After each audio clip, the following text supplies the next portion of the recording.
So, how you doing? I'm doing good, man. Just busy like you, not in a different way probably, but similar but same. Look, you make big piles and turn them into small piles, right? That's I kind of the know. way it is. Oh So, my gosh. You in your little studio there? yeah. Yep. So cool. We're going to talk about that. I think I remember you building that and like I'm like, "Oh my gosh. Yep. Nice probably not to have to leave the house.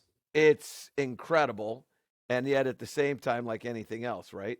You know, You can't leave it." well, that's right. So it's an igloo. I So don't we're know. in the igloo. I'm not sure But I'd still be married if I had a dojo in my house. exactly right. Oh my god, so cool. How much time do you got? Just Whatever so you want. okay, I'm cool. good. Yeah, I don't know. You probably have never listened to the show. Maybe you have. I did. You've been doing this for a while. I have. And I it was a couple years ago I got a chance to listen, and I'm trying to remember who it was. Yeah, we talked about doing this a while ago, and then we kind of Yep. lost connection. And Yep. I've been always wanting to get you on it because I've Have you had been able to are you able to monetize it at all? not enough, not enough. I Yeah. need some help with that. Yeah, I've got a pretty good sponsor right now that I recently, just in the last year, have hired a sort of outside consultant to do the editing part of it, the Yep. producing part of it, which has been massive to like freeze up my time because it was taking me so much time to do all that. I was doing everything for 5 years. Oh my gosh. Yeah, I know. And then one of my young leave it to the young guys, right? It's like It's the way it is. I had Frederick Lindblom on, and he goes, "How when's this thing going to come out?" I'm like, "Shit, when I get a day off and then like 6 hours to like edit it and do." He goes, "What are you doing that for?" I'm like, "I can't afford to like pay somebody." He goes, so he sends me to this website that basically you can just pick and choose consultants. And this guy's been great. So my long story short, my one sponsor that I have right now actually covers that cost. So I'm not making any money, but it's You're not losing any money either. right. Yeah. If now, but before like, I was losing time, right? So that's how valuable is that. Yeah. So, but yeah, besides that, I mean, I'm ready to kind of push it to the next level. Golf.com was looking at me kind of going under the umbrella with, what's his name? Colt Nost, and that, there's a couple of podcasts they have under their umbrella, and it didn't happen for whatever reason. I don't know what the guy was kind of dragging his feet, or I don't know Who are what's you happening. sponsored by right now? What? It's called Estruzi. It's a young entrepreneur that has developed like a Coach Now type of app Oh yeah. to help manage coaches and basically be a one stop shop. He's great. This guy's awesome. I'm on the advisory board for his company now. Um, Who's the OEM that you're with? You with Titleist or who are Yeah, you with? Titleist. Yeah, I've reached out to them. I just don't have enough downloads for them to do anything with me. That's the thing. Like it's such a niche podcast, which I mean, I'm pretty high on the charts for golf, but I mean, mine is so strictly golf instruction, coach to coach, personal development that I mean, my audience is like really, really savvy. So it's like somebody that wanted to have that demographic it's super. I think the ROI can be super high for the right sponsor. It just I don't know how to like do that. I don't know how to reach How out and connected are you with the PGA of America? decent. I mean, Etta That would be Bartram's a where good I would friend. go. It's like I don't know. I mean, I don't know how to do it like clearly, but people are trying to help, and it's the guys that reach out and the ones that I've helped and said that the podcast has changed their life and this and that like keeps me going, right? It's like that, but eventually you kind of like to have a little bit of cheese on the side for your time. So I'm kind of in that spot right now where I'm ready to take it to the next level. And the Struzzi guy's really good. He's giving me some great ideas. I'm trying to now we're doing video. Finally put it on YouTube. I don't know if that'll help. We'll see. James Riddart's kind of helping me with some of that, but I mean, I don't know. We'll see what happens. I would go to the PGA of America and um, who's your executive director? Jeff Abbott. Yep, he's For our, great. yeah, he's awesome. Yeah, I would and go to Jeff. I'm the chairman now of our teaching and coaching summit. Just as two weeks ago, So so you I'm just kind took of over. I was down there talking yeah. to. I know. Yeah, Yep. I missed it. I had a crazy. I don't want to bore you with all this stuff. I'm gonna get going, but um, Corey Armstrong, which used to be with our section, is now with the Sunbelt section in New Mexico. Yep. Asked me to come speak at their teaching summit, which had happened to be on the Monday of our which I think was when you were speaking, Wow. which is why I Yep. missed you. So I just won the Straussball Award for our Carolina section. Awesome. So Congrats. thank you. Yeah, it was a big one. And so our awards dinner was Sunday night, and I go, yeah, I can do it if you can figure out how to get me to New Mexico and back in a day. So basically, I did my speech. It got my award. Woke up the next morning at 4 a.m. Flew to New Mexico. Spoke for 3 or 4 hours. Got back on a plane, and then they rerouted me like all over the country to get back to Greensboro to get to our teaching summit, which was Tuesday. Wow. Yeah, that was an interesting one. I was dead, but I imagine it was worth it. But yeah, so I missed your talk, which I wanted to come. it to. wasn't really a teaching thing. Yeah.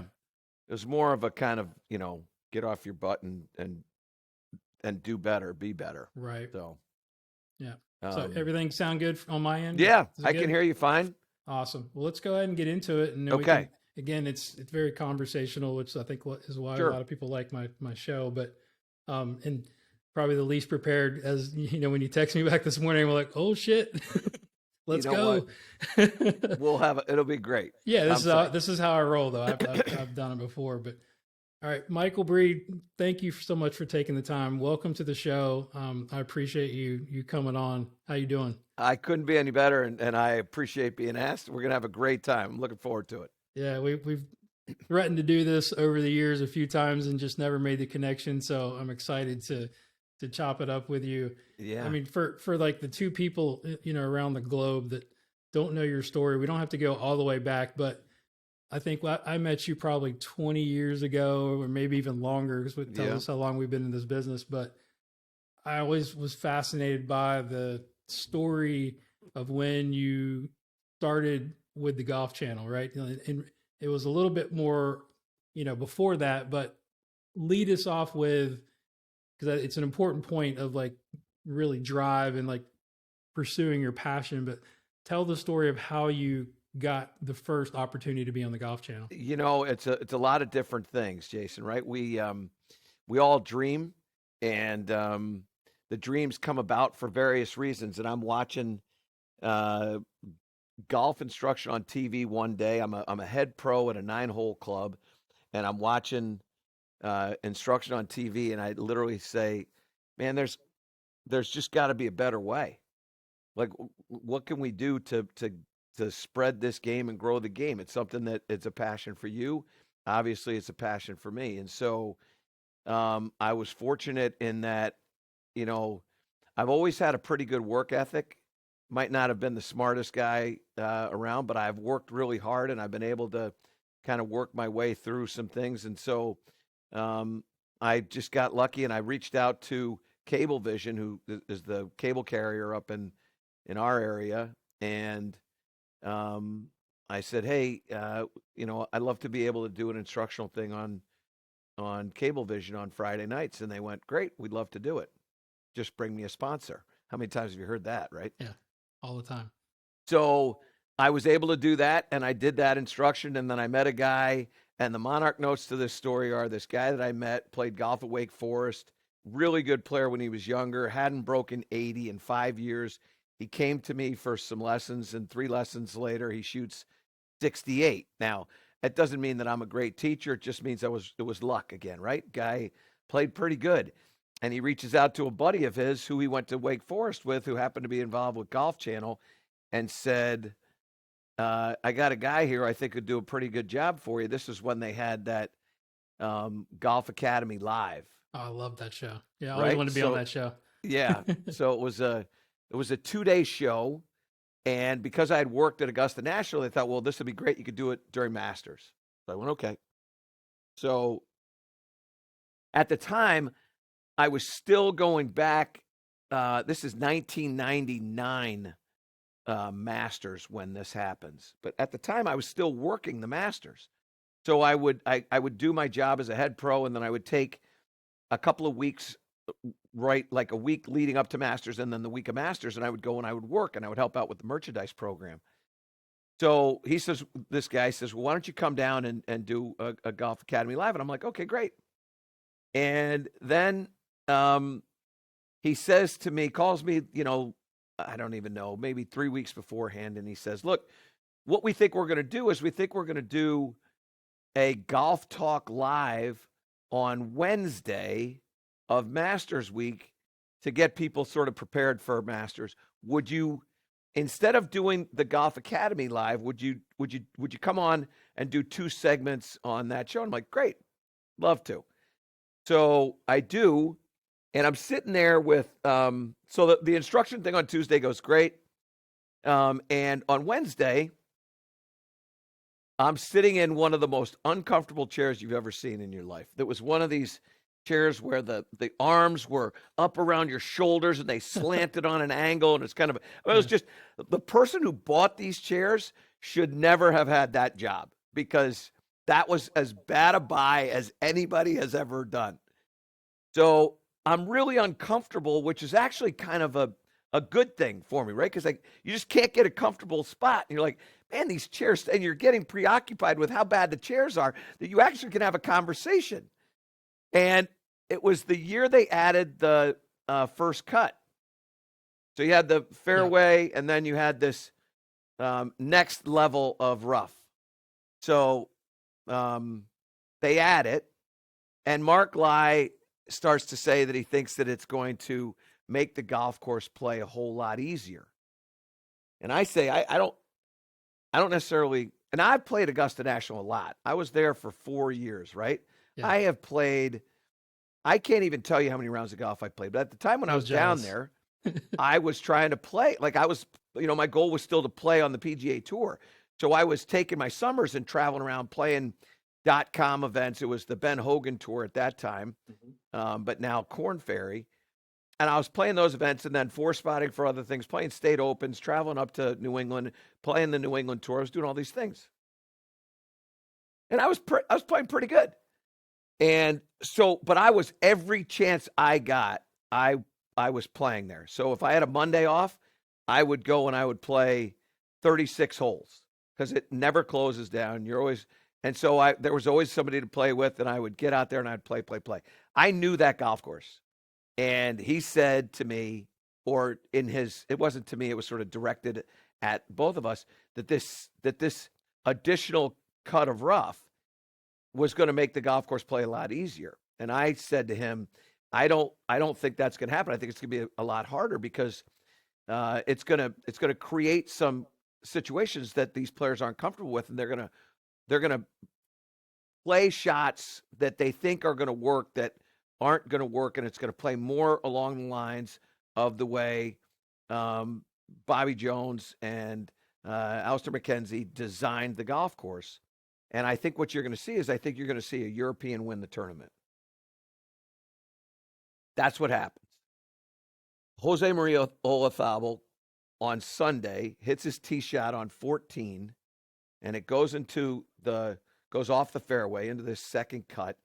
And he plays a little running shot, and Tom Lehman plays a shot where he hits it up into the air. It lands on the green, goes flying over the green. He ends up losing. Olazabal wins, and all of a sudden, I'm a genius. I'm not kidding you. That's what happens. And now they have me back on Sunday night. And why did you think this? And I basically tell the same story again. And then after that is when they asked me to do some on-course commentary for him in 2000. Guy says to me, Tony Tortorisi, who I love, says, Michael, have you ever done any on-course commentary? You and I know that when you're a golf pro and you are running a member guest, there is constant on-course commentary, right? I mean, sure. You're predicting this guy doesn't have a chance getting out of this bunker. They're going to fat this, right? And so my answer was, yeah, I've done a lot of on-course commentary. Not a lot has been on air, but I've done a lot of on-course commentary. So he tries me out, and it goes really well. And I end up getting sort of a seasonal job with him. And next thing you know, 7 years later, they asked me for some ideas for shows. So I present to them 3 different ideas, and they pick up the instructional one, and they give me a shot. And the show was incredibly popular. It Yeah, went. definitely. It was. It was. Now, part of it too was they hadn't really had a lot of instructional shows going on at the time. They were doing a show called The Turn, and that was sort of instruction in part of the show, and then it was informational in part of the show. And anyway, the long and short of it is they introduced this show, and they projected it to be at a what they call the rating was a 0.04. So they projected a 0.04 rating, and we ended up doing a 0.16, which is 4 times what they had projected. Wow. And it was off and running, and it lasted 9 full seasons before I kind of decided to do what I'm doing now. Was that prior to Martin's show, or was it? I can't It would remember. actually. So what happened was, after the success of my show, what they wanted to do was they wanted to have a show on. My show was on Monday nights. They wanted to have a show on Tuesday night and on Wednesday night. And so I don't know if you remember this or not, but they actually set up a kind of live tryouts. Yeah, So I everybody, did you do I, that? Yeah, I did it. Yeah. Yeah. So there you go. A bit of video and like send it into them. Right. To, It's exactly what they did. Yeah. And so what they were hoping was, by doing that they could get 2 additional coaches. And what they wanted was they wanted another male coach and they wanted a female coach. Right. And some of it is like how the TV, whether it likes you or it doesn't, whether you like it or not. That's part of it. Part of it is, how easy is it for you to get from wherever you are to Orlando, Yeah, right? that had to be a And challenge. then can it fit into the schedule? Well, I was the first one, right? So I'm a golf pro. Mondays are off for me, so I'm able to take Sunday night, fly down to Orlando, do the show Monday, fly back up Monday, and nobody is the worse for the wear. But everybody else, typically in our business, Monday's an off day. Tuesday isn't and Wednesday isn't. So what it does is it all of a sudden it shrinks the field. And then the where you live shrinks the field. Martin was down in Florida, so he could drive up on Tuesday, do the show, and drive back down. And he was just coaching at the time, not a head golf pro or director of golf or anything like that. So he was able to make that work in his schedule, and still does a phenomenal job. I mean, I love Martin. Yeah. Me too. But they weren't able to find another person where it could work with proximity and all that. And so they ended up just having the 2 shows. So what ended it for you? Like, I mean, that's a long run. I mean, honestly, that's unbelievable. So right? I mean, they offered me, so my last year, which was my 9th year, they offered another, the contracts, they basically are 3-year contracts with an option in the 4th year. And so they picked up the option. After my first year, they went to a 3 and 4. And so it ended up being that in my 9th year, the 9th year was the option year. They picked up that option. And as we started to talk about the negotiations of what was going on, I've got 2 young boys. At the time, they were 4 and 5. And I didn't want to leave on Sunday and miss Sunday dinner, miss church, miss being around. And so I kind of said, look, you guys have studios up here in Stamford, Connecticut. I live in Connecticut. I could do the show up in Stamford. And they didn't want to do the show in Stamford, which the irony is unbelievable, because that's now where they shoot all their stuff from. Oh my right? gosh. Yeah. So I said, well, look, I can't do this anymore this way. The only way I can do this is if we do this where you put this up in Stamford. And they said, well, we can't do that. And I went, okay, I understand, but you got to understand where I am. And so then, of course, I reached to my partners, and Titleist and FootJoy were two of my bigger partners, and I said, "Look, this is what I want to do. I'm gonna put a studio in my home and shoot all my content out of my home. Will you guys come with me?" And they said, "Sure." That's And great. so Yeah. when we first left, we did stuff with them, and then we started doing things with another company, Morgan Franklin, and then we gave Morgan Franklin the naming rights to the studio, and so we produced content for those guys, and then I created a relationship with CBS because I'd been in the business for so long and done some stuff with them in the past. They decided that they wanted to have an instructional show on their CBS platforms, and so now that's exactly what we're doing is we're doing shows for CBS Sports, and then also CBS HQ and CBS SN, and then I do some stuff for other corporations and things like that, and it's turned out to be a great thing, and I'm sitting here in the studio, Yeah. and when So we're done cool. with this, I'm going to go through the door, and I'm going to be in the kitchen, and Yeah. I'm going to That's, be with my boys, so and my yeah. beautiful wife. So it's worked out perfectly. But Golf Channel, you know, it they provided me an unbelievable um, opportunity, and it lasted for not just the show, but also to the stuff that I had done with them beforehand. It was nearly a 20-year run with them. It's That's unbelievable. incredible. Yeah. Yeah. It's so cool. I mean, I think every success story has sacrifice, right? It's like we try to have balance. It's in our business. If you're trying to be the best and trying to be a, high performer, it's so difficult. So, I mean, I can understand that decision, and, kudos to you to actually create, cause you don't want to miss those years with your kids, right? I mean, that's the tough part, probably. I don't know It's how you the did it for so long. it's the most important thing. But to that point, there were two very important parts of the air quotes success. One of them was my partners, Titleist and FootJoy, to name two, Yeah. and there were a bunch of other partners that were a part of it as well. But you can't do any, like if they go, no, we're not going to go with you. Well, then you know what? It's not gonna really fly. And the other thing that has been a huge thing for me, and you well know this, is the PGA professional. And one of the things that was really clear to me was in my motivation to try to bring golf instruction to people that might not get golf instruction, right? They might not seek you out or me out, and they're trying to figure out how to play the game of golf by themselves.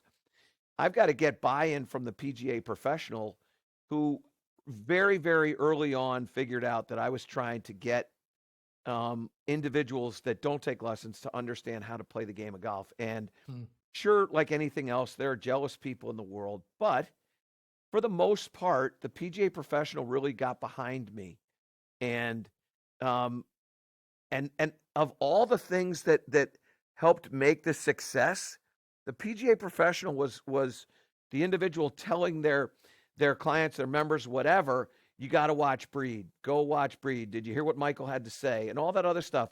And I will never forget that, nor be able to kind of pay everybody back. I can tell you that, and you know this because you do this a lot. You speak at PGA sections. Right. I've had the chance to speak to 34 different sections in the PGA of America, and Awesome. I wouldn't have that option if the PGA professionals didn't get behind me and root for me and know that I'm rooting for them. And it's never been a contentious relationship. It's been a very sort of collegial relationship. And so without my partners and without the PGA professional, I wouldn't have had the success that I've been able to enjoy. Yeah, and it's guys like we just talked about before we started recording. Like I'm on our teaching and coaching summit. It's like you have to have guys like us to reach out and say, "Hey, can you come speak?" Yep. Right? And you spoke at our fall summit or our spring big week, and then you did it again this year, Yep. in a different capacity. And I think that would be an interesting couple of bullet points to touch on, because I wanted one to talk about presentation and the importance of learning to present, which I think would be valuable for the young coaches out there, and just to be a successful coach. Because I always believe that every lesson is a presentation, right? It's like how we how we use our language, how we, structure our golf lessons. Talk about the couple of things that you shared with my section in your last talk. Well, it's interesting. So, and not necessarily just with your section, but with all these various sections, right? Um, I, I I tend to when I get into this conversation about presentation skills, I ask individuals what do they think the most important part of presentation uh, skills, like what's the most important part of this stuff? And many times people will say knowledge of your topic. Now that would really seem like a logical uh, path to go down, but it's actually way down the list. The most important thing is understanding how to present Yes. and the way you use silence and the way you like dress. What do you wear? I you'll see I wear blue a lot. Blue is a color that is a good color for me, at least has been up until the time when my hair started to turn gray, and now I'm starting to find that I need different No colors. sympathy for But me, bro. so, but presentation skills are really important, and to that end, in order to be a good presenter, you you got to study it and you got to put yourself into uncomfortable situations and uncomfortable moments. And so I took a lot of Dale Carnegie classes. Um, in fact, I would routinely, now this is going back a ways. I haven't done much of this in the last couple of years, but I used to take 7 or 8 Dale Carnegie online classes every single winter. That's awesome. Yeah. And then there's another thing called Toastmasters, I did which is, that. yeah, Yeah. and Yeah. it's phenomenal, Right. right? And you start to understand how you're going to present, and then you understand movement, and then you understand distraction, and you understand what the listener is looking for, what the viewer's wanting to see. And so you go through all these different things, and you start to realize, how I dress, what I'm saying, how I say it, like it's all part of the presentation, Right. right? And so, you have to understand what your assets are.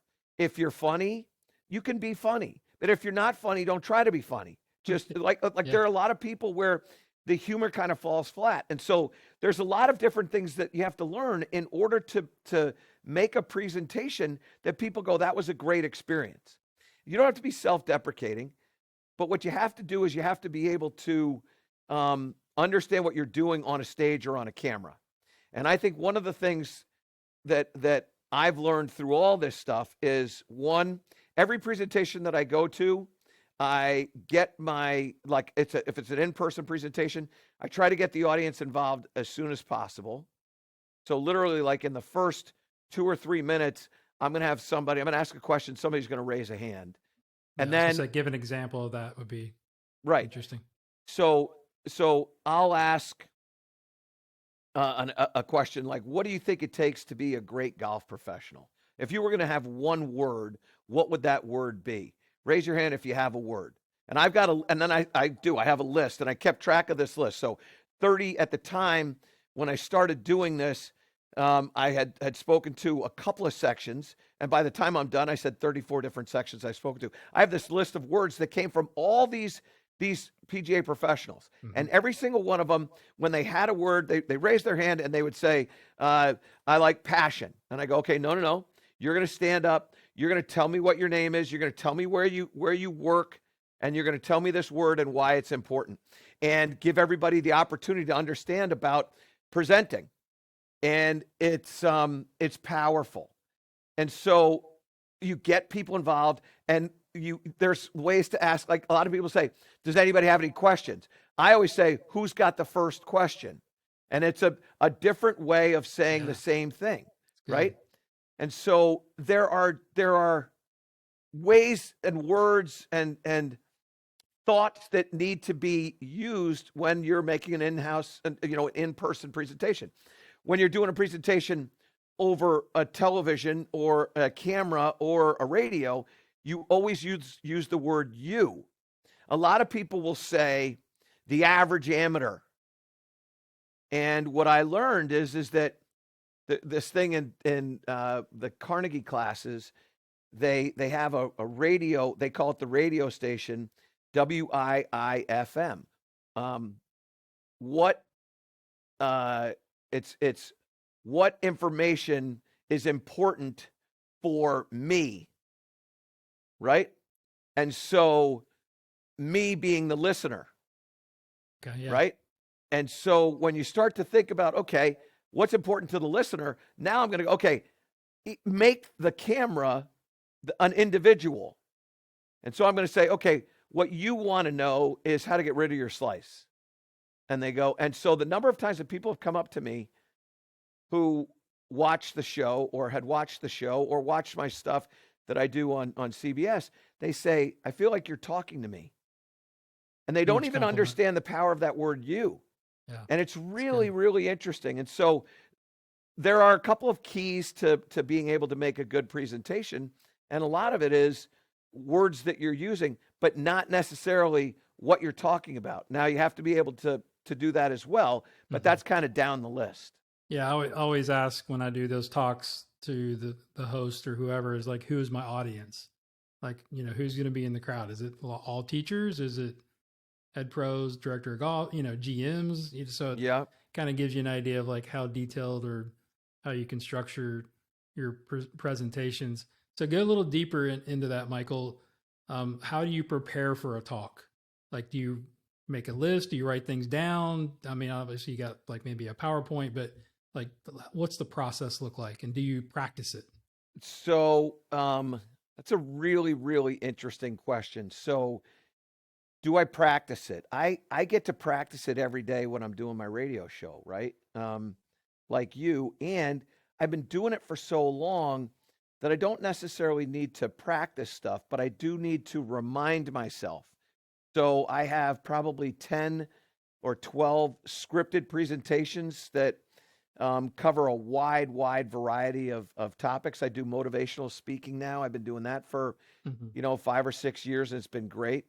And I what I would say is that I don't necessarily practice it like I practiced it before, because I was always I was very nervous when I first started doing this. We all were, right? Yeah.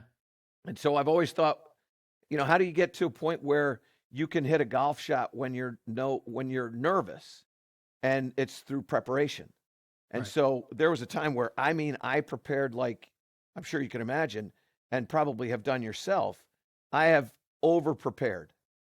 Nowadays, what I do is I have such a database in my mind that if you threw a camera on me and asked me to talk about something, I have all these different presentations that I've already done that I can go through and I can share. The other thing is that I've spent a lot of time trying to understand quotes. So, quotes have motivated me a lot, and the individuals that have said them and why they said them and what the audience is for that. And so those have been really powerful. And so, you're able to put together a very interesting presentation very, very easily. But I still have, like, if I'm going to go speak down to the Carolinas PGA, I'm going to have a presentation that I have done. I'm going to update it. I know who I'm speaking to, but I know what I'm trying to say. So I'm going to take some of the PowerPoint slides out, put some in, redo stuff, say things differently, make it a little bit different, so that when I'm up there, I'm able to get my point across, right? And ultimately, the question is, what's the point you're trying to make, right? Sure. And I think as long as you understand what the point you're trying to make in your presentation is, you're going to be fine. I think there are a lot of people that get on a stage and they just talk to talk instead of talking to try to help people, right? And again, that goes back to our roots, right? We got into teaching golf because we want to help people play better golf. And so, you're standing on a stage trying to talk to people about how they can get better. Well, one of the things that you want to do is you got to figure out, okay, what is it that you think that they need to do? And the other thing that I have gotten more comfortable with, sort of as an aside in these presentations, is challenging people for better, right? And so there are, Like I'll give you an example. I had the chance to speak to the Titleist sales staff, or the sales reps, and it was a big deal. And it was probably one of the most important presentations for me in my career, because Titleist means so much to me. I'm over 25 years. I've been a brand ambassador with Titleist, and I know so many of these individuals because I've gone to all these sections, and they're all friends. So this is a really important one for me. And so what I wanted to do is I wanted to find out, like, how can I take what I think is the best company and challenge them to be better? Because that's what you're really dealing with. Like, we're not Sure. necessarily talking with R&D. We're talking with people that are out there knowing their product better and helping individuals to understand it. So I did a little research on sales staffs, sales forces, and find out, like, how many people that are in sales read books on sales. And you know what? It's a fascinating thing. The the number is 10%. Wow. You would think that, like, how many people that are golf pros, like, I went to your section, and I asked people, how many of you have read books on golf instruction? And the whole room, their hands go up. And then I ask them, how many of you have read books on sales? Yeah. And like 10 people raised their hands. Now there's a couple hundred people in there, maybe 300 people that are in there. And you get 10 or 12 people with their hands up. And I go, how many of you think you're in sales? The truth is, we're all in sales. Everybody. Yeah. Right. No matter what part of the business you're in. Right. And at that point, I've nudged the Carolinas PGA professionals to do that. But at the same time, back to Titleist, I've been able to take these people, and I know, like, when I ask them, raise your hand if you've read a book on sales, and there's going to be, because now I'm comfortable enough in doing this, I'm like, look, I know a lot of you are raising your hand because the person next to you raised their hand, but you haven't read a book. And they laugh. It's audiobooks now, man. Right. Like, you can listen But to the them. truth of the matter is Yeah. that, you know what? When this is done, I get 5 emails from people that are at Titleist that say, you know what? You're right. You've motivated me to read a book on sales and to become a better sales rep. And it's kind of a cool thing when you're able to help what I think are the best at what they do to maybe even be just a little bit better. And that's part of the fun of all of it. And so that's kind of what Yeah. I It's try such to an do. honor for you, right? It's like that's a little out of your realm as far as like what we do on a daily basis, with Sure. whether it's teaching, coaching, or doing your thing. Yep. That probably got you a little nervous, but you did. I mean, again, that's the process that I wanted to get into, and we're very, very similar. When I was first starting to speak a little bit, and I was awful, as I tell everybody, nobody's any good at golf or presentations the first time you do it. You figure out whether you want to get better or you don't, right? And so I worked for one of the greats, which is Dana Rader, Yep. RIP, right? So Yep. she's the Loved one her. that brought me out of my shell and sent me to Toastmasters and taught me how to practice. And I used to write everything down, but as you do more of it, like you said, you sort of develop this inventory of things to say, and now it's like you can't shut me up, which is like, if you saw me 20 years ago, you'd be like, I cannot believe. Well, it's funny because the biggest fear that people have is speaking, Yeah. like public speaking. And Yep. so, which you think of, like we speak every single day, and all of a sudden, somehow, this is the thing that's been so sort of strange for me. How is it that you speak every single day and you are afraid of public speaking? Like, I get it. I get people who don't fly airplanes all the time. They fly maybe once a year, and they get in a plane and they're afraid. Like, I understand that. That makes sense. But you speak all the time. Why would you be afraid of making a public speaking, right? A presentation? But it happens. And by the way, it happened to me too, right? You just kind of push through it.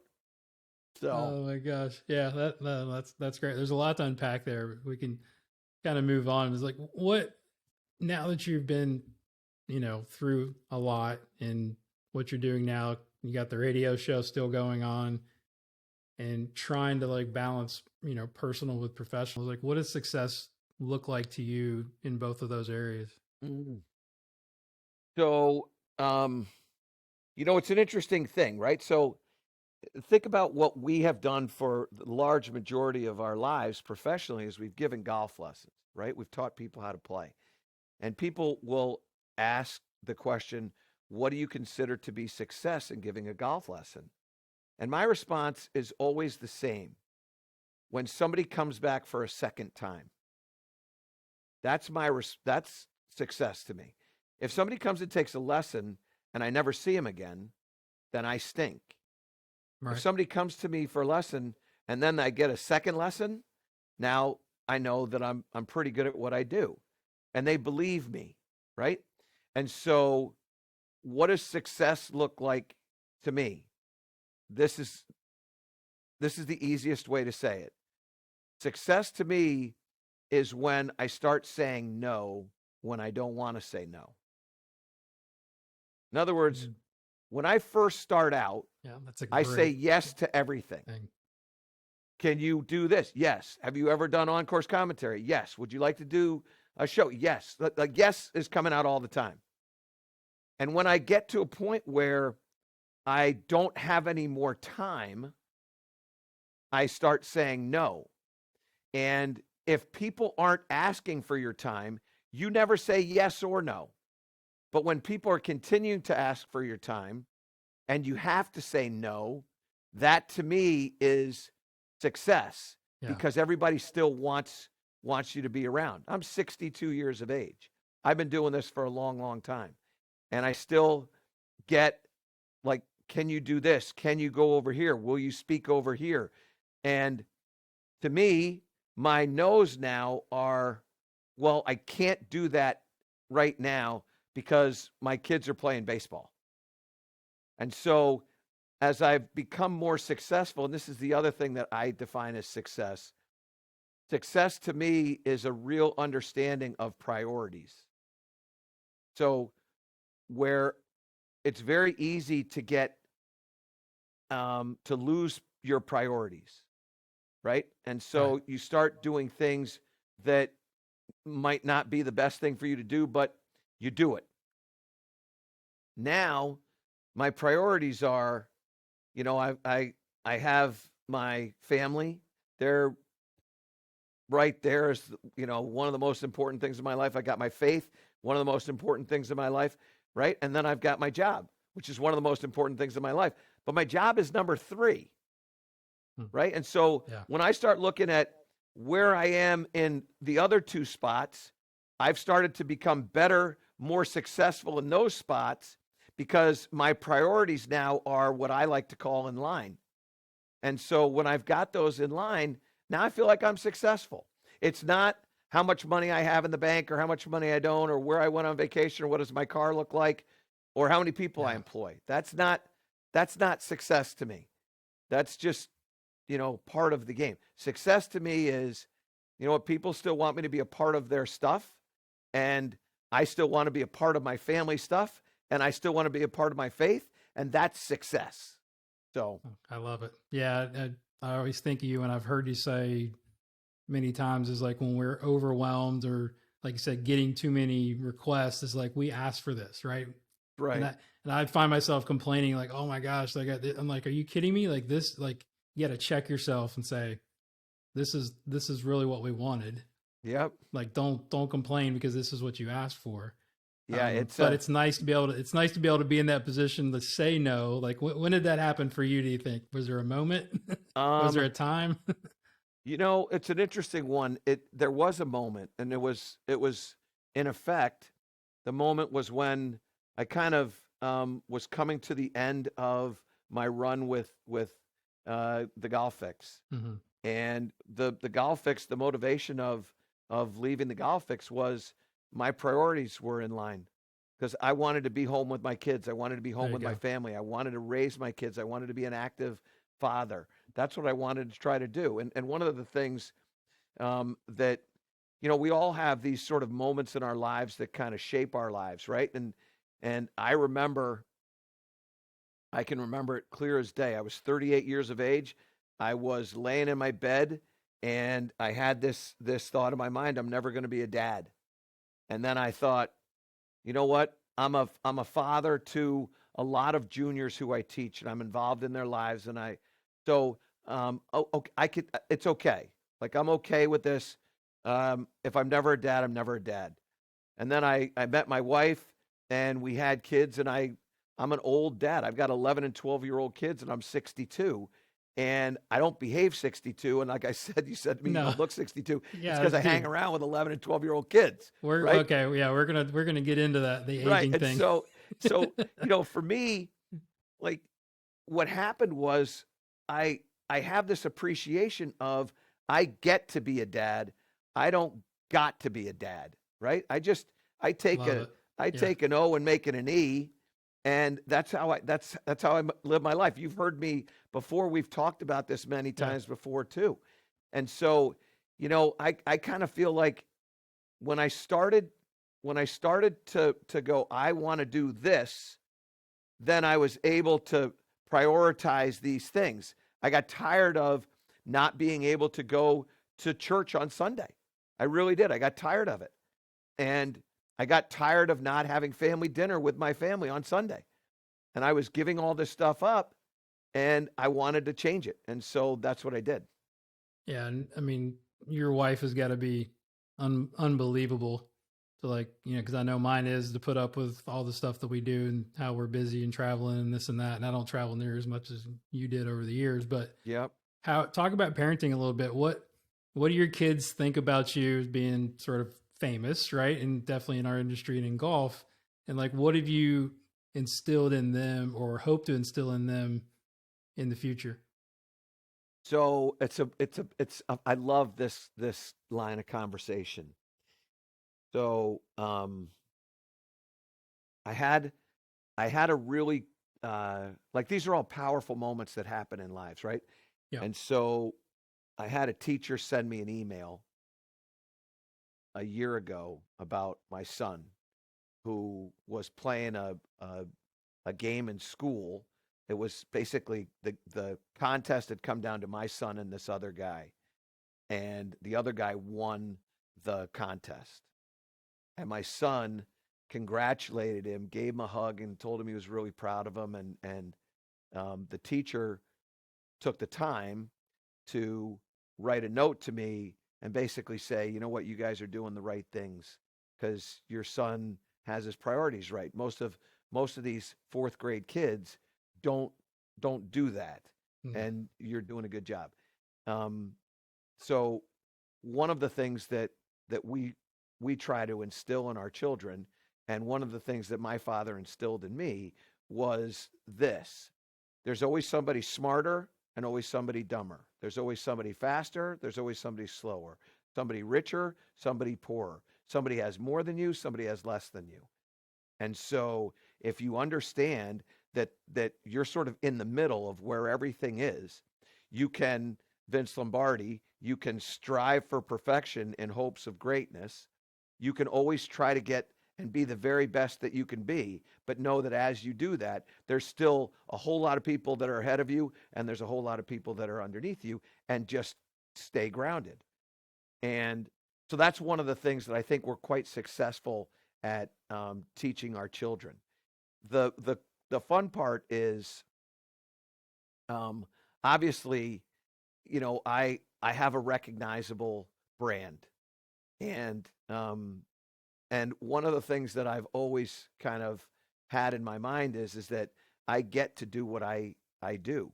So I've never really tried to be somebody that was I'm the man. I've always had this idea that, man, how fortunate am I? Like I'm a guy, I have dyslexia, right? And there was a period of time where I didn't know what I was going to do in my life because I didn't get grades to that were anybody would be proud of. I I I got an SAT score in English of 380. I mean, you get 200 for writing your name. I couldn't even double that with everything because it was so hard for me. And it grounded me, and my father grounded me, my mother grounded me, my siblings grounded me, my friends ground me, my wife grounds me. And so I've always tried to be what I am, which is I'm a golf pro. I just happen to get to do these other things, but I'm a golf pro. And and I love helping people. And people help me. And one of the ways they help me is they remind me I'm a golf pro. And that's not that it's a bad thing or a good thing. It's just I'm not the smartest guy on the planet. I don't have the right to pound my chest. I'm not the fastest guy on the planet. I don't have a right to pound my chest. I get to do what I do. And so I think that's one of the things that's been a benefit for me. But I will tell you one of the coolest things that has happened over this past year is I have made a lot of friends with people who are very well known, right? Right. And so we go to a Washington Capitals hockey game, and my friend TJ Oshie is playing for the Caps. And I call TJ and I tell him we're going to be at a game. And he says, well, why don't you bring the kids down to the locker room? And we go down to the locker room and he gives them some signed sticks. And all their friends are going, how did you get all this? And all these things are going. And they go, my dad. And then their friends look up their dad and they go, wow, your dad does this. And they start to go, Dad, we never really knew that you did. And that's exactly how like I want it to be, Yeah, that's right? good. Yeah. Yeah. And so, I kind of feel like that has been a success. The other thing that's been really a power of strength for me is my wife, as you well know, with your wife. My wife is the daughter of a Rhode Island police officer. She is as tough as nails, and she doesn't put up with anything. You're going to make your bed. You're going to brush your teeth. You're going to lift the blinds. You're going to be early for your practice. You're going to say thank you to your teacher. I got their grades just came out last week. And my youngest son, who's now in 5th grade, he has a science teacher who, when the science teacher wrote up his sort of grades and progress, she said, Michael greets me every morning with how are you and leaves class every day with thank you. Wow. And she goes, I really appreciate that about him. And that to me, like that's my wife doing what we would hope to have happen. Right. That's great. So, I think we're kind of lucky. My wife and I are a good team, and she's a remarkable, like people say, you outkick your coverage. I outkicked my coverage. I'm by right a there pile. with you, buddy. Yeah. That's awesome.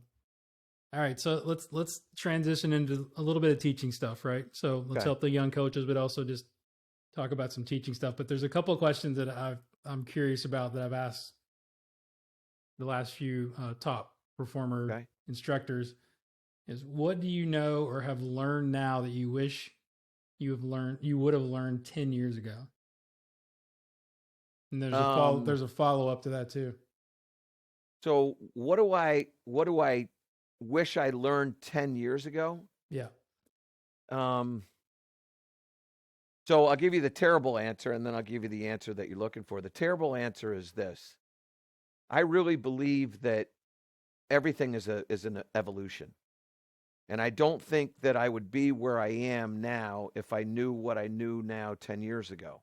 And so I kind of don't ever wish that I knew something 10 years ago. Yeah. But the answer I know, the question I know that you're getting to is this answer. And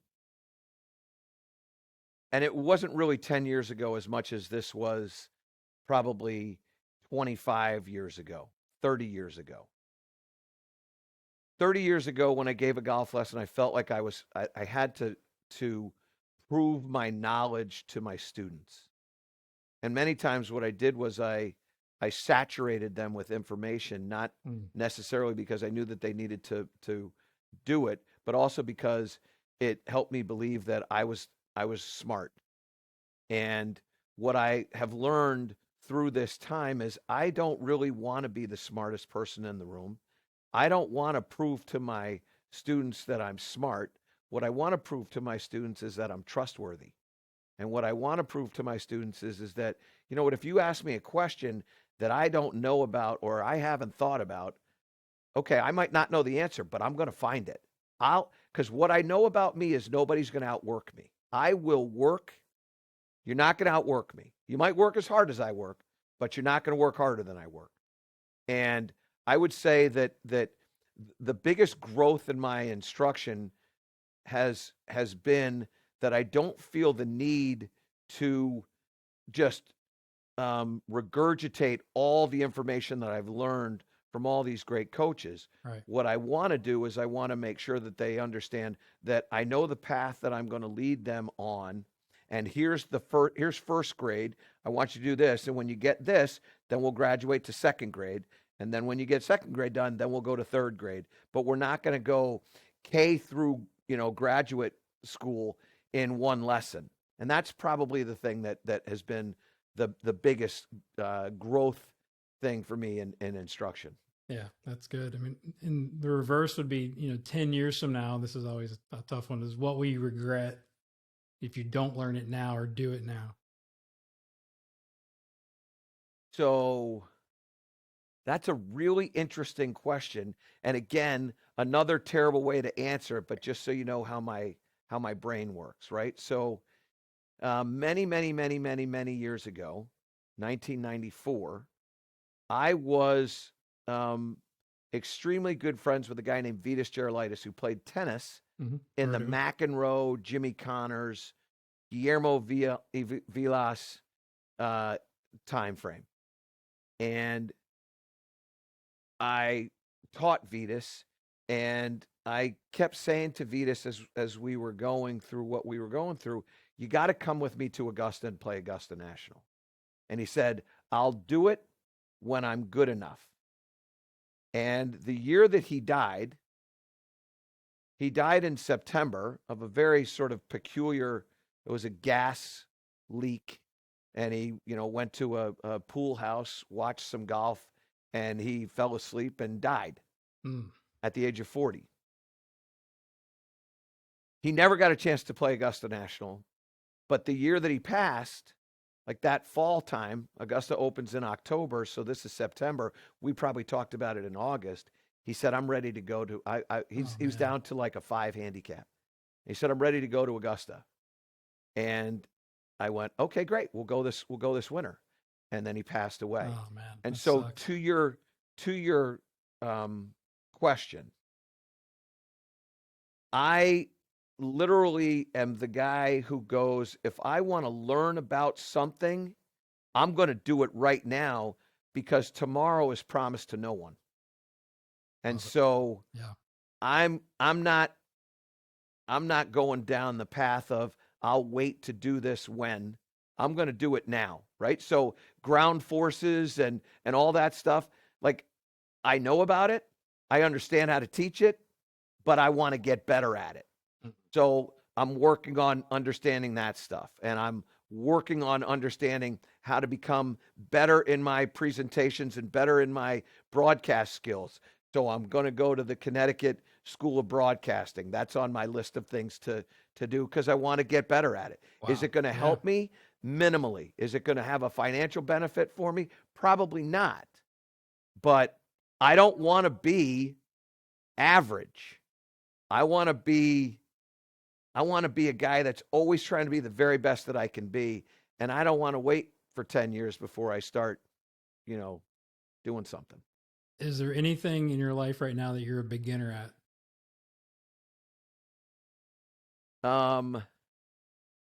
Is there anything I'm a beginner at? I would say no. I haven't really started anything new necessarily, but I constantly think that I have this idea as a parent that I could be a better parent. So I kind of feel like I can be a better parent. So I'm almost trying to have that beginner mentality.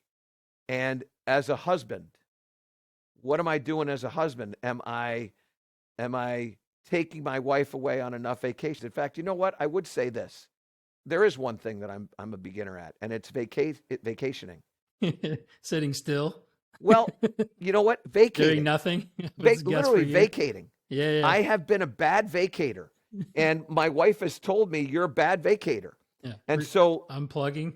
well, yeah, and honestly though, just going away on vacation, Yeah. right? So what's on your list? Where are you going to So go? we went to Wimbledon last year. We also went to a couple of other really cool destinations. This year we're going to go to Italy for the first time. Cool. Yeah. And we're starting, like, I'm starting to understand, okay, here's how you have to plan this stuff, right? Because I just, like, in our house, I refer to my wife as the head of planning and zoning. I'm the head of finance. And so most of those things fall in planning and zoning. Well, now finance has to take over a couple of things. So I'm kind of, I would say, yeah, I feel I'm a beginner in vacationing and taking vacations. That's fair. But I try to have this with, like, the priorities. And then of course the third one is, in my faith. Like, I just don't think, I was We're watching always something. a beginner in that realm, I think, right? I mean, every day is a challenge. So I was watching something the other day, and this individual shared a really cool thought, which was about worship. And they said, we think when we hear worship and we hear being a good worshiper, we think about going to church on Sunday. That's going to worship. That's being a good worshiper. And he goes, that's not it. He goes, when you really understand how to worship, what you understand is how to say no to temptation. And there are a lot of temptations out there. And when you can say no to those temptations, now you're a good worshiper. I like that. And it was really powerful for me. So those three things, those priorities in my life, I kind of feel like, you know what, I'm kind of beginning with those things. I love it. So I love yeah. it. No, thanks for sharing that. That's Yeah. that's super cool. All right. So as far as coaching goes, right, or teaching, obviously separating those two. Yeah. And you're on sort of both sides, or your media and also doing what we do on a daily basis. Yeah. How do you think we're doing as an industry in the coaching Wow. and teaching? So I think we're better. And I think we're better in that, because as we do as an industry, right, the question becomes, for me, like, there's a lot of things to the industry, right? So, back when I first started, there were 45 people that really could give a great lesson. Nowadays, there's probably 45,000 people that can give a really good golf lesson. And so I think in that vein, I think we're doing great. Mm-hmm. I think that relative to getting our information out via platforms like what you've got, or platforms like what I have, I think we're doing a whole lot better. And the game of golf is really well received right now. And I think the PGA Professional has had a lot to do with that. And so what I would say is, we've done like, COVID helped grow our business, but if people stunk, they probably wouldn't play. And there's nobody that I know who isn't trying to figure out how to be better at the game, either by going to go see you for a golf lesson or me for a golf lesson, or by going online and doing a sort of DIY. Right. Yeah. So I think we're doing 9 out of 10 in that. I really do. Okay. I believe that the information that's being shared by Clay Ballard, George Gankis, I mean, these guys are putting great information, and there's a ton of them. I mean, right. There are a ton of really good coaches that are sharing wisdom in the social platforms. And I think it's great. Yeah, I think, and that's what the reason I started this podcast, a few years ago, is to, like you, we want to leave the industry a better place, right? Than when we got it, when we were younger. Like you said, there wasn't that many. One, the information wasn't available as easy, right, with the internet and then obviously social media. But two, there probably weren't as many coaches out there that were willing to share their information, right? I think that's changed a lot over the years. Tons, yep. Right. So I think, as far as the young coaches go, like, what advice, and you got the young man that works for you and does the show, that does Greg the Ducharme. radio. Yeah, Greg Deschamps. I mean, what advice are you giving young coaches out there to sort of follow that path of getting better as a teacher? Well, one, you got to take it personally, and that doesn't mean that if somebody says something about your teaching skills that online that you all get upset and do all that. I don't mean that. But what I mean is that each and every time you go to do your job, give a golf lesson, it's got to mean something. It's got to be a personal thing for you. It can't just be I've got to go give a golf lesson. It's I get to go give a golf lesson, right? So that's that thing again. And I think that's one of the things that I try to instill in young coaches, and frankly, in young people. Right? Find your passion and be the very Right. best you can be at it. Um, what I also think is important is never thinking that you know it all. In other words, you know, like understanding how to give a golf lesson is one thing. Understanding how to present your information is another thing. Understanding how to get your student to trust you is another thing. There's so many little different nuances that are required for success in a golf lesson experience that it's vital for you to know that you're never a 10, that you're always trying to be the very best you can be. It's that Vince Lombardi quote. Strive for perfection in hopes of greatness. That's really Right. what the whole thing is about. You try to be perfect in everything that you do. You won't be, but you hope that it leads to greatness. There's another great quote by Jerry Rice. I will do today what others won't, so I can do tomorrow what others can't. And I think that if you look at a certain something, look at the number of people that aren't willing to do that, aren't willing to read that extra book or stay up 45 minutes later and read a book. Get up 25 minutes early and do some push ups. Go on a podcast with you and talk about golf. Put themselves in uncomfortable situations like going to Toastmasters, Yeah. which can be incredibly uncomfortable. And I think that the more times that people can realize that they are on the bottom rung, hoping to climb a ladder, that they have no idea how many rungs are on the ladder. You just keep climbing and climbing and climbing.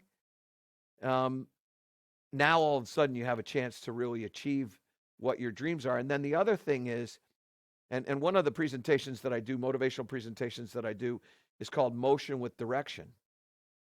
And I think there are a lot of people that want to become a teacher, but they have no idea of like why they want to become a teacher, right? Mm. Simon Sinek wrote a book called Start With Why. Why are you doing what you're doing?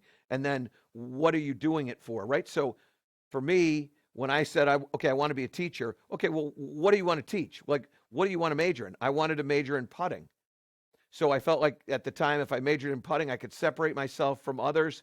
And so I studied it and I spent a lot of money on it and I invested in it and I got pretty good at it. And that's how I started teaching tour players. They would come to me for putting lessons. And then ultimately it would transition into full swings. But Right. it started right away with the putting. And the final thing that I share with people, and it's probably not the final, but I would say, the third thing is if you expect people to invest in you, you have to invest in you. And that's a really That's right. important thing, right? So Yes. there are a lot of people that'll say, I can't afford a launch monitor. Okay, well, figure out how to do that. Go up to somebody who's a friend of yours and say, would you be willing to lend me $25,000 for me to buy a launch monitor, and I'll pay you back. We'll arrange a plan, and I'll pay you back your 25,000, and the interest, I'll give you a lesson a month.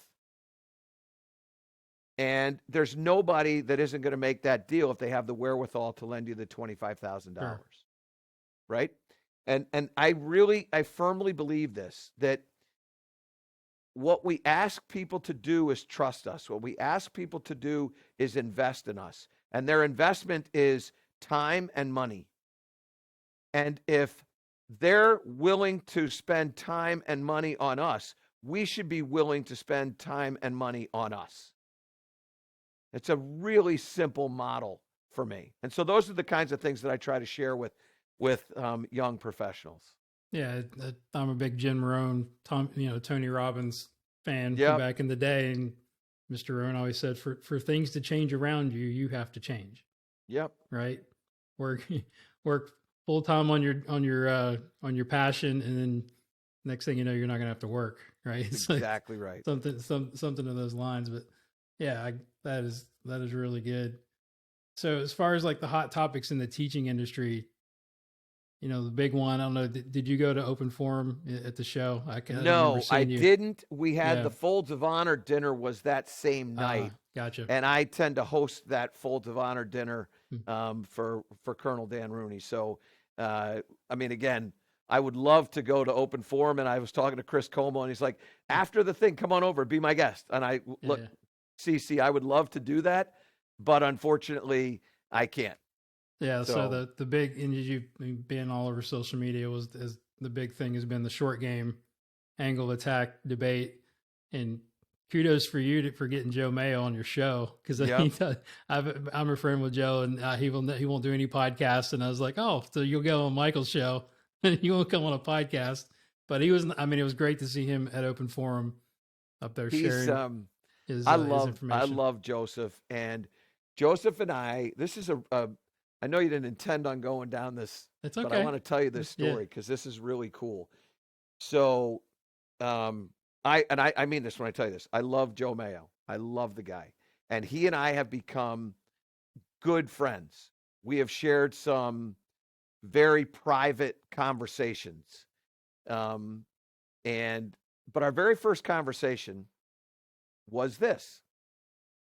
He sent out a tweet. This is probably 8 or 9 years ago. He sent out a tweet and he said, Butch Harmon, and I was so proud of this tweet. Butch Harmon, Hank Haney, and Michael Breed know nothing about ball flight laws. Now I'm sitting there. I remember that. You remember that? Oh yeah. And I was so around that one. I was so proud to be in that group.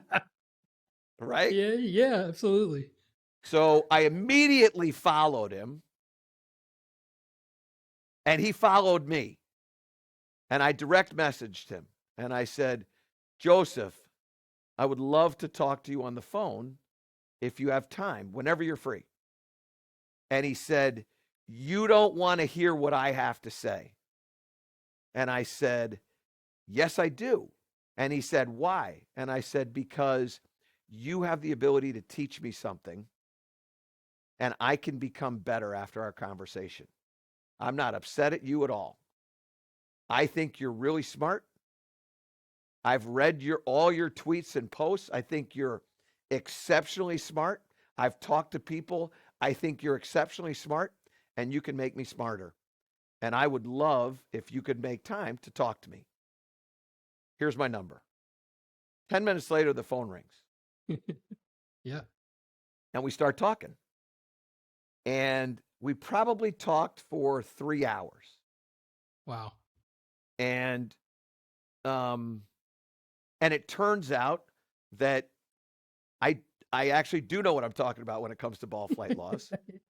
And we had a conversation about that. And he said, and there's another great line that was delivered by another friend of mine that I won't share his name because I know you know this guy, and I'm sure these people but this one individual, we're sitting down, we're shooting an infomercial together, and we're talking for a little while, and it was the same exact thing that Joe Mayo said to me, basically. And he said, you're a lot smarter than I thought you were, is the line. And I said, thank you. And why thank you? And I said, because my goal in what I do is to make it so people can understand it, and not so that I can be the smartest guy in the room, because I don't want to be the smartest guy in the room. And what happened with Joseph was Joseph all of a sudden started to understand that I do know what I'm talking about. And what I said to Joseph, which really got him to think a little bit, was this. We were talking about Butch, and I said to him, let's assume that Butch doesn't know anything about ball flight laws. And let's assume Butch doesn't know anything. And he goes, and to Joe, now Joe has changed, Yeah, by the I way. know. This is he's evolved. And Joe like I has said, changed. In many respects, our conversations have helped him look at things through a little bit of a different lens. And so I kind of feel proud that Joseph is in this. I said, let's assume that Butch doesn't know anything at all. He doesn't. I know, but let's assume that he doesn't. Okay, but he doesn't. I go, I know. But let's just assume it for a second. He gets everybody to play better. And if he gets everybody to play better without the best information, what's more important? Is it trust and believability in what you're teaching somebody? Or is it actual facts? And he goes quiet for a second because Joseph is really cerebral and he is extremely bright, as you know. Yep. And he's like, I never really thought about it that way. And I go, yeah. And so if you can get people playing better golf, despite the fact that you don't know what you're talking about, then you must be one hell of a coach. Especially major champions. Number And by ones the in the way, world. it's plural. Yeah, right. And I would argue like the best players in the world. Yeah. I mean, Norman and Woods, he's worked with those guys. I mean, not for nothing. Yeah. But so anyway, I love Joe Mayo. I did not hear about what took place at Open Forum, but what I would say is that angles of attack and lofts and spin loft and all these other things that it no doubt went down that path. I think so much of it really has to do with your ability to control the face of the golf club and the delivery of the face, that the swing that you make, both backswing and through swing, have to match the shot that you're trying to hit. Sure. And I know a lot of people who deliver very shallow angles of attack, and I know people who deliver very steep angles of attack, and there are people that are sort of in between. And so one of the things that I love about short game, the same thing about full swings, is a lot of it is your personality. And I will tell you, one of my cooler things that I had the chance to do is work with great players, touring professionals, winners on all tours and all that other stuff. One of the players that I worked with was a guy named Bronson Burgoon. Mm-hmm. And Bronson, when I first started working to him, we did a lot of stuff over the phone or over video and things like that. And then finally, after a period of time, I was down at the Players Championship, and I was working with him at the Players Championship. This is probably, 4 or 5 years ago. And I asked him to hit a little flop shot. And he hit this beautiful little flop shot. And I said to him, what'd you do? And he said, I don't know. And what you also have to figure into all these different things is there's a lot of players that just know how to do something and don't necessarily know the mechanics of what they did. They just do it. And so I think one of the arts to all of this is being able to allow somebody as a good player to not have to go into a part of their brain that doesn't allow them to image the shots that they're hitting. And I think that's one of the things that happened with Seve Ballesteros when he started working with Matt O'Grady. And he just became one of the most spatial minds in the history of the game of golf, won a Masters at 23 years of age. Yeah. Right? And all of a sudden now he's thinking about P2 and P3 and transitions and all these things and femurs and dorsiflexes and things like that. And he gets lost and can't really compete.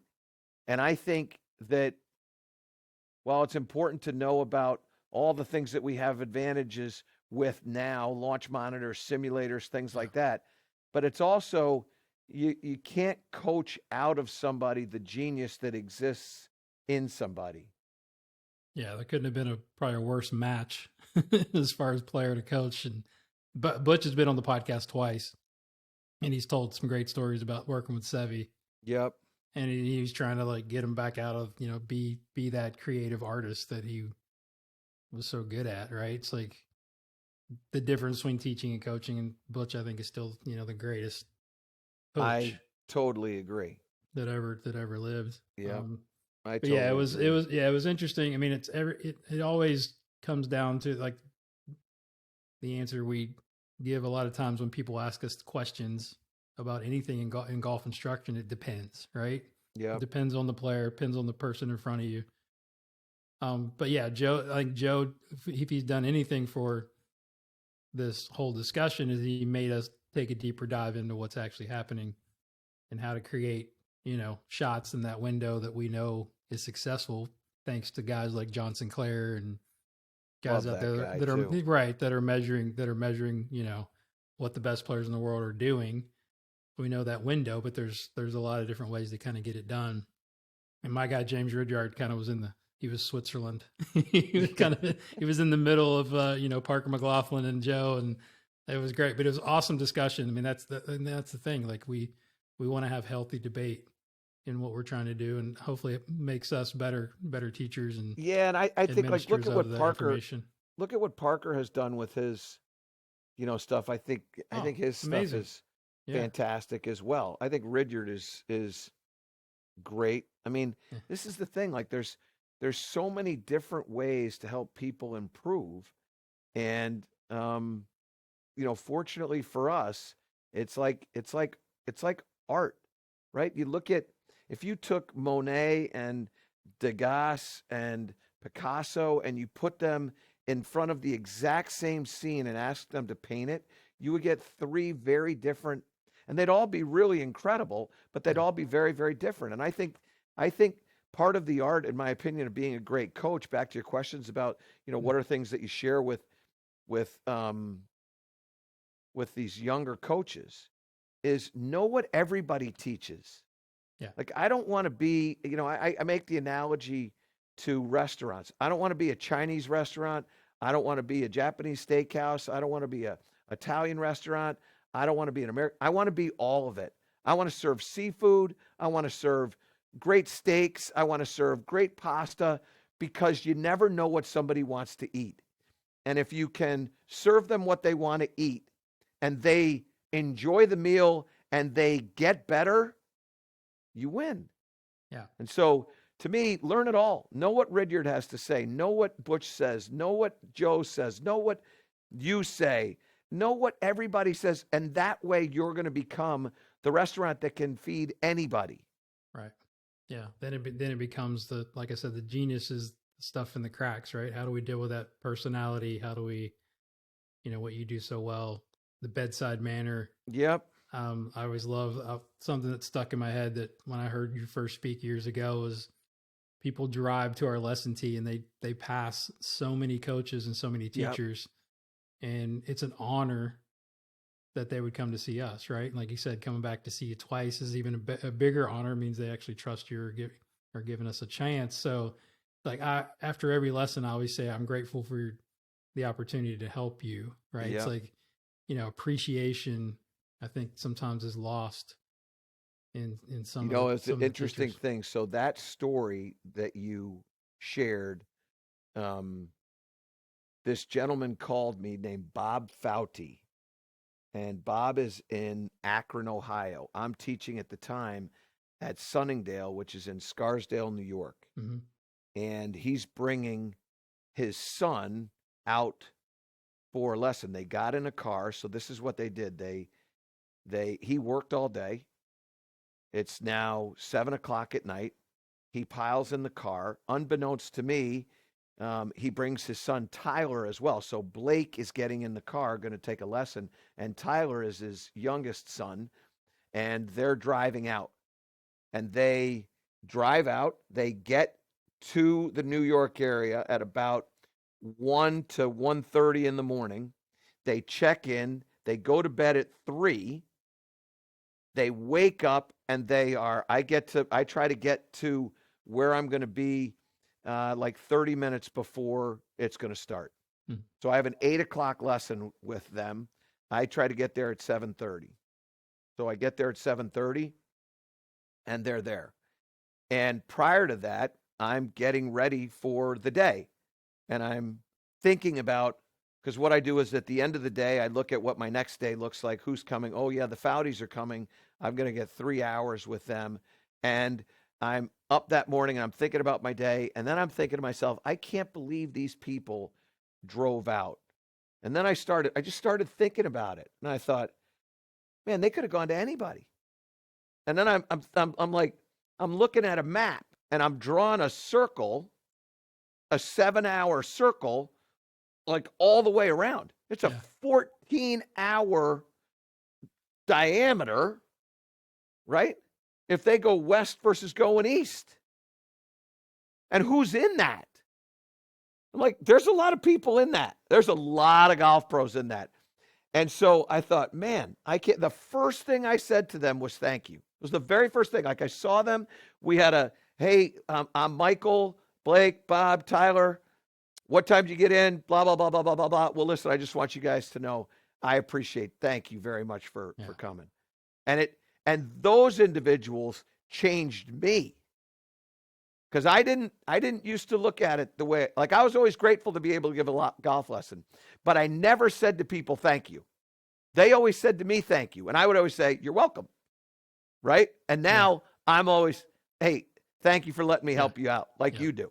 It's just a totally different, it's a different way to look at it. It's a different mindset. Yeah. And I mean, even at our own clubs, like we don't own it. Dana taught me that. It's like, they don't have to come to me. Like they can go somewhere else. Yeah. I mean, it's more convenient, but it doesn't mean, so like you can't take it for granted ever. It's like, it's just something you got to always kind of keep that mindset. It's just simple. It's a get to, not a got to.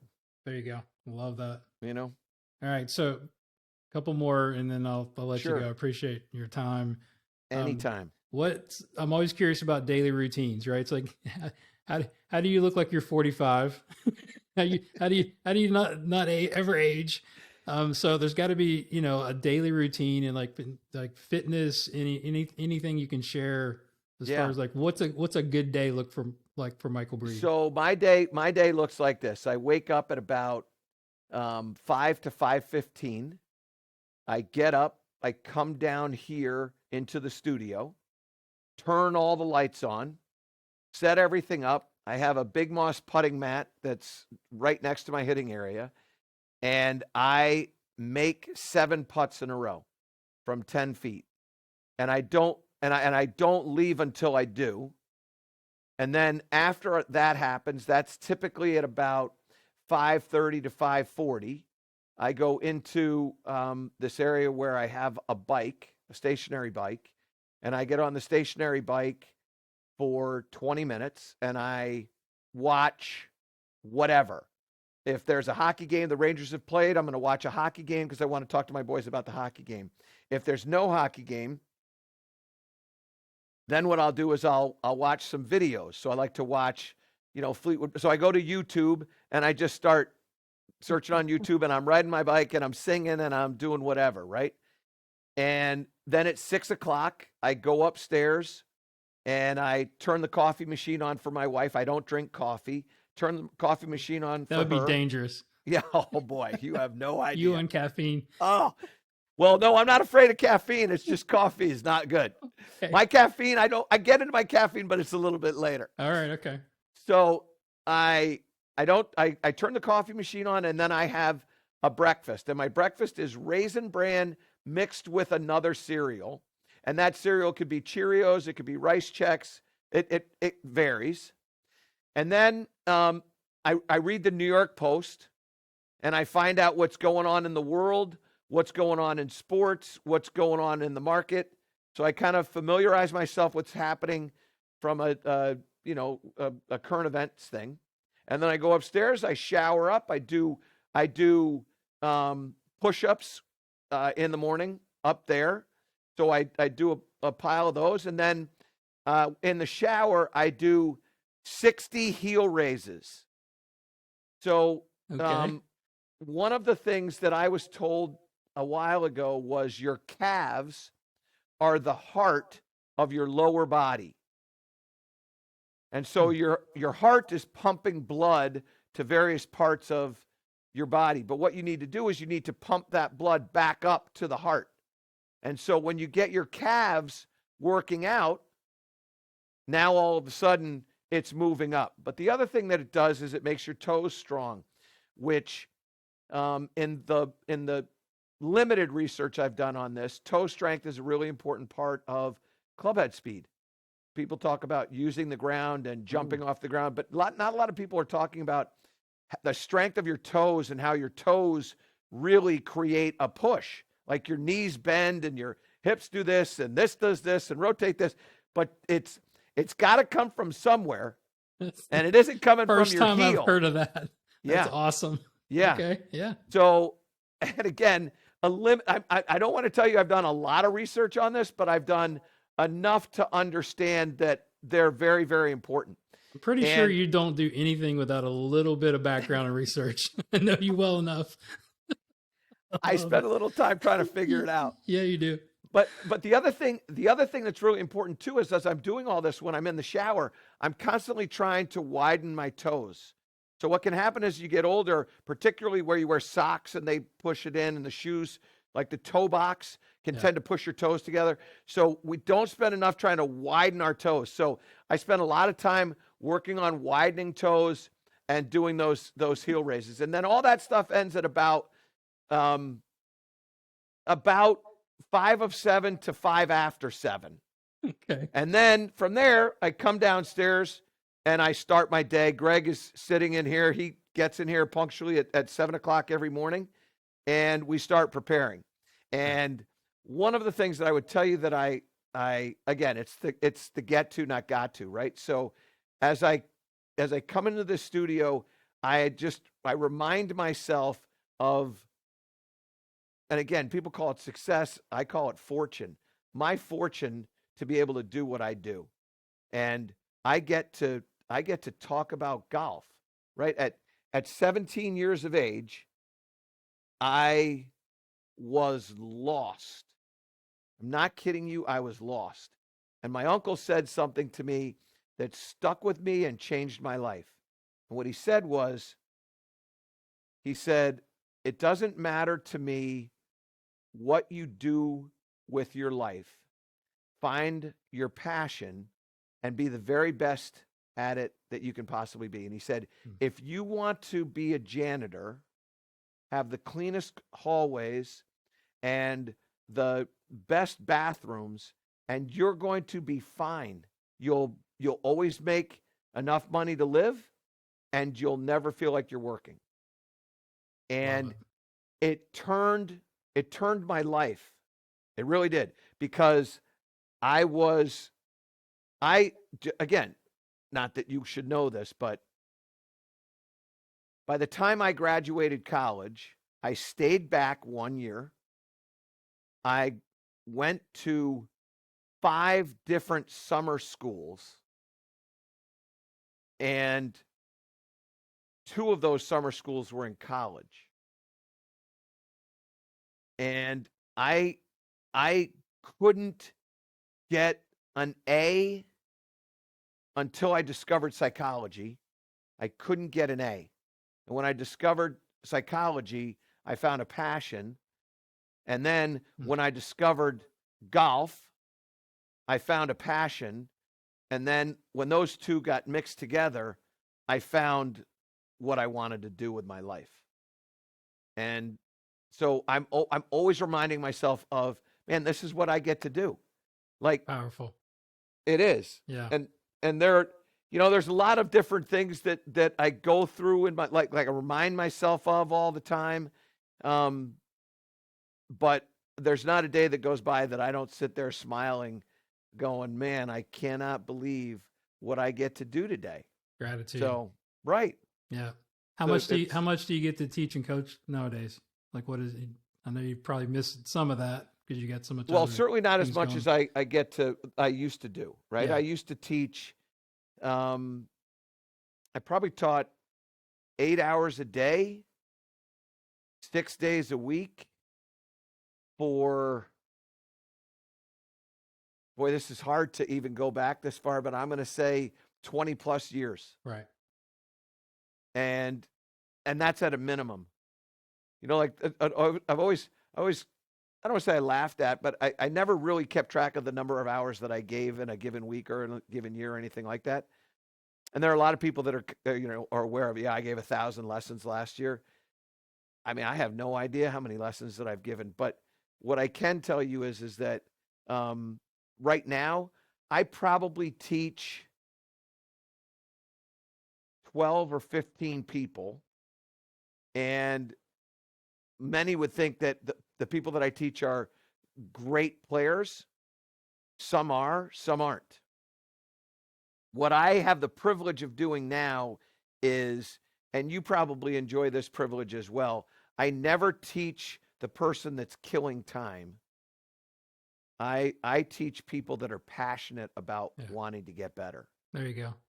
And so That's basically retirement as a teaching professional. that's exactly right. Teaching who you want to teach, when you want to teach, I teach would be the people ultimate. who love the game. They're Yeah. thirsty for information. They want to get better. And I mix those individuals in. I make time for those individuals because it's not how I pay my bills now. Yeah. It's not a job. It's a hobby, and I love it. And I like staying in it, and I like talking to people like you about the game and what's happening here and what's this person doing. I love talking to coaches like Chris Como and Joe Mayo, people that are hands-on with elite teachers. And I love all that stuff. It really it's powerful. So I still have my hand in the instruction space. It's not quite as deep as it once was. All right, you've earned that right. I mean, that's the thing. That's what you have to tell yourself is you've been in the trenches, and now you're being able to enjoy it, and then kind of like you said, play both sides, doing some media stuff, and you got the biggest audience and platform now with your radio show, and then the golf show. Radio show's been unbelievable. I mean, that radio I listen show to you all the time in the morning. It's I texted you the other day, like something hits me, I gotta reach out. I know it's great. I love it. No, look, you know what? And by the way, like what's fun is that the text message that you sent to me, I'm getting that all the time. I don't know if you remember Sterling Sharp. Oh yeah. So Sterling Sharp has become a friend. And I'm doing I did this thing, and the word of the day was inspire. And what I shared in the word of the day was, we have a responsibility. Just because you're not a leader doesn't mean you can't lead. And so inspire people through a work ethic, inspire people through opening a door, inspire people by buying a cup of coffee. And he sent me a text message right away. And he goes, "Man, I love you. I just want you to know you inspire me to be better." Yeah. And likewise. Those your texts, like they're coming in all the time. And I eat it up. I just eat it up. I was just honored you actually texted me back. I was like, oh wow. Right during the show. I'm like, let's go. I can multitask. Awesome. I was like, as I know you can too. Oh, you got to, right? We're on 24/7. When do you prep for the show? Like the night before? Like, I don't know how you, I always thought, doing the show and like you did like the Fix and like Martin Hall does this thing. And I asked him that when he was on the podcast, like, do you ever run out of ideas? Right. I know you do some the golf world stuff, but there's got to be some days you're like, man, what are we gonna do tomorrow? Well, it's interesting because there's always something to talk about. Right. And if you take a topic like face control and putting, and you talk about the importance of face control and speed control and centers of hit and all that stuff, and you really elaborate on it, you could talk about that topic for 6 hours. Right. Right. And so you never really run out of topics to discuss because you can never fully bake out a topic. We could talk putting every single day for 365 days for an hour of the show and never have all of it completed. For sure. Right. But to answer your question, when do we prepare for the show? So we do the show from 8 to 10, and then we take a little break, and at about 10:30, we start preparing for the next show. Now, there you go. Yeah, okay. That makes what sense. ends up happening is we will prepare probably 6 or 7 topics of conversation that we're going to talk about in a show. But invariably what happens is we don't get to all those, right? So, for instance, there was one time last week where we talked about playing one club golf and the importance of playing one club golf. Well, we had prepared to talk about one club golf a week ago, and we kept putting it into the next show, but we never got to it, and into the next show, and we never got to it. So in many respects, the shows kind of almost through time prepare themselves, right? So for instance, tomorrow's show, Peter Malnati had a really cool thing about, that he talked about in his press conference today, about what do we want to see in golf? So when you watch professional golf, what do you want to see? Mm-hmm. Do you, and what he was referring to is that he thinks that a lot of people are sick and tired of talking about live and money and all that stuff, right? And he's on the players board now too. So that's right. Yeah. And the rumor is that he might be giving that up at the end of this year. Mm-hmm. But anyway, whether that's true or not, I don't know. But what I do know is that he had some really good sound about that, right? So now if I send that out to the listeners and I say, what do you want to see in golf? It opens up a line of conversation. Yeah, you get 100 phone calls. So we'll chuck that out tomorrow. And then Sahith Thagala was talking about, this golf course that they're playing down in Houston is a park. It's a municipal golf course, mm-hmm. right? And so if you took a scratch handicap player and put him out on this golf course on Monday, and you prepared it like it was a Saturday or a Sunday, like in its cutting of the greens and firmness and all that other stuff, what would a scratch handicap golfer shoot? And that opens up a line of conversation that is 2 hours in and of itself. Sure. That right? Makes sense. Yeah. So we have that. Well, he said that 2 days ago, and we touched on it a little bit yesterday, but we didn't really get into it. So that's on our list of things to do. Wyndham Clark hurt himself lifting some weights. So we'll talk a little bit about that and weight training and how you prepare for a tournament and all that stuff, right? And then there's Nick Sherburne's coming on the show. So like we have all these different things that are all put together. We've got it all scripted out. And we obviously have what our word of the day is going to be, which I can't tell you. No, that's fine. But I know you understand. But my point this is won't come out till next week. So, so yeah, exactly. So, our show, it doesn't take as long to prepare for because we're constantly just chucking ideas down not on a whiteboard, but might as well be on a whiteboard, just on a piece of paper. And then we kind of put things together. And then, oh, by the way, tomorrow, Scotty Scheffler's press conference was today, and Wyndham Clark's press conference was today. So we're going to hear those press conferences, right? And there will obviously be the question, will Scotty Scheffler win this week? Will he win 4 in a row? So there's a whole bunch of stuff that goes on. But it takes us probably an hour to an hour and a half to prepare for the show. And then the next morning from 7 to 8, we'll go over what we planned on talking about. Right. Plus, if any news has come out overnight, we'll add that to the stuff. And then the final part is there's our producer with SiriusXM by the name of Billy Dowling. And Billy will have stuff that he does. I don't want us all to prepare together until the rundown comes out in the morning on, say, Thursday morning or Friday morning.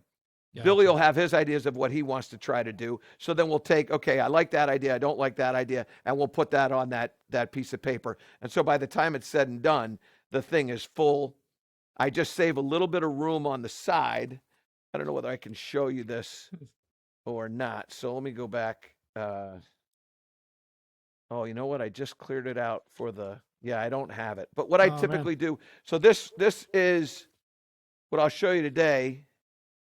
That is the show from today. Okay. And in there we have all these little different things that we've put together. Who's going to be doing what and when and all that. I have every on single paper show even. That's what's impressive. That? On paper. That's impressive. I have it's not even on an iPad or a phone. No. Or a computer. So this is another thing that I've studied, Old school. Believe it or not. It's actually when the brain writes something down, it records it deeper instead of pushing a button. Yep. But the other thing is this, the ink color that you use, I always write in blue. The ink color that you use has a complete effect on how your brain remembers it in a positive or negative light. If you write something in red, you immediately think you did something wrong, and it's a graded test that you got back when you were in school. Oh my gosh, that makes so much sense. And so I never write in any pen other than blue. I don't borrow anybody's pens. I have a pile of them. They're G7s. These are all my pens. It's gold. That's gold, what I Jerry. do. The 07 G2. That's what I get those pens and I write in those. That's all I use. So I write everything down. And then I have these thick binders and I put 2 years worth of shows in the binders. And then what I'll do is, like when it comes to Masters Week, I'll go back through my Masters Weeks of years past. What are some of the words that I used?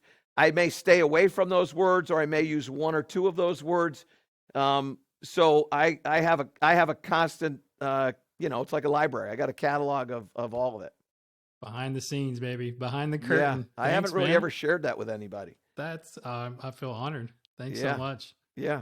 Awesome. This has been incredible, my man. This is you inspire me always, but I mean, just to spend time with you, I feel super grateful. I got one more question. Everybody has to answer this question. If you heard the podcast, you may know what's coming, but if you had to get a message to the world, to billions of people, and put it on a billboard, what would your billboard say and why?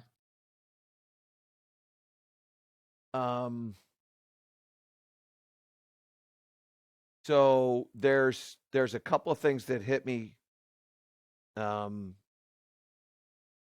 Could be quote. Like I know you're a big quote guy. Like that like quotes are cool. No, this would be one billboard would just be thank you. You know, I think that I don't think we say thanks enough, and I don't think we like I have individuals that are responsible. Tony Tortorisi gave me an opportunity at Golf Channel in 2000. I call that guy every single year to let him know that he changed my life. And I let him know, and I say thank you. Tom Stathakis offered me the job at Golf Channel. I call him and say thank you. So one of my billboards would be thank you. I think one of my billboards would be this. Your weakness is your strength. If you don't know that, you haven't learned it yet. But once you understand the things that you think are preventing you from getting you to where you want to get to, they ultimately become superpowers. Because once you learn, like I when I was young, again, with this dyslexia thing, I really hated it. It made me feel stupid. My grades supported that notion. I didn't get great grades. And then what I learned was that it was a superpower for me. That I learned if I could get past it, figure out how to work around it, that there was nothing in my life that I couldn't conquer. And I did learn how to get past it. I do know how to reel myself in when my dyslexia is taking over, which it still does. And it's become a superpower.